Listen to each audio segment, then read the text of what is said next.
Nasubukan nyo na ba magluto ng pechay na may toge? Welcome back again sa aking channel. Today, magluluto tayo ng gulay. Ayan. Bago that, mag-intro muna tayo. Salamat sa inyong panonood. At eto nga ang ating lulutuin ngayon. Eto ay gulay. Gagamit lang tayo dito na syempre ang ating toge. Pero nilinis ko na yan, guys. Sinanggal ko na yung ano niya, ugat-ugat niya, pechay. Gagamit na tayo dito ng red bell pepper kulay siling pula.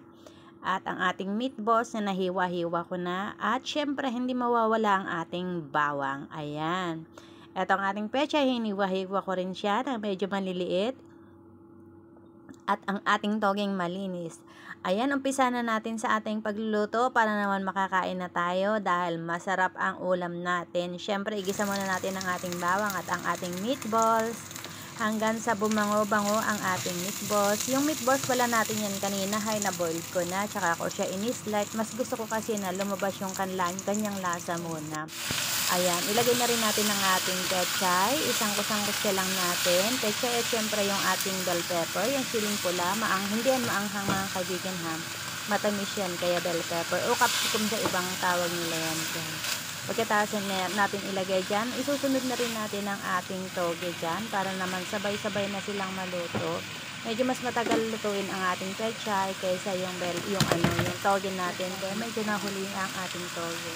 Ayun, lagyan na natin ang ating toge, lahat. At syempre, halu-haluin na natin. Ayan. Lagyan na rin natin ang ating pinagpakulan kanina ng meatballs para magkalasa na ang ating gulay. Ayan. Hanggang sa maluto, lagyan na rin natin ang ating pampalasa, ang ating asin at ang ating chicken powder.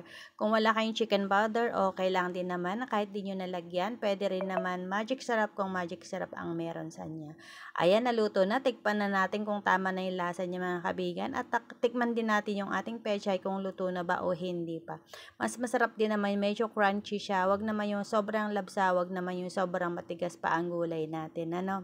Ayan, okay na ang lasa niya. Pwede na tayong maghain dahil nagugutom na ako. At eto na nga ang ating nalutong gulay. Sana nagustuhan ninyo ang ating luto today.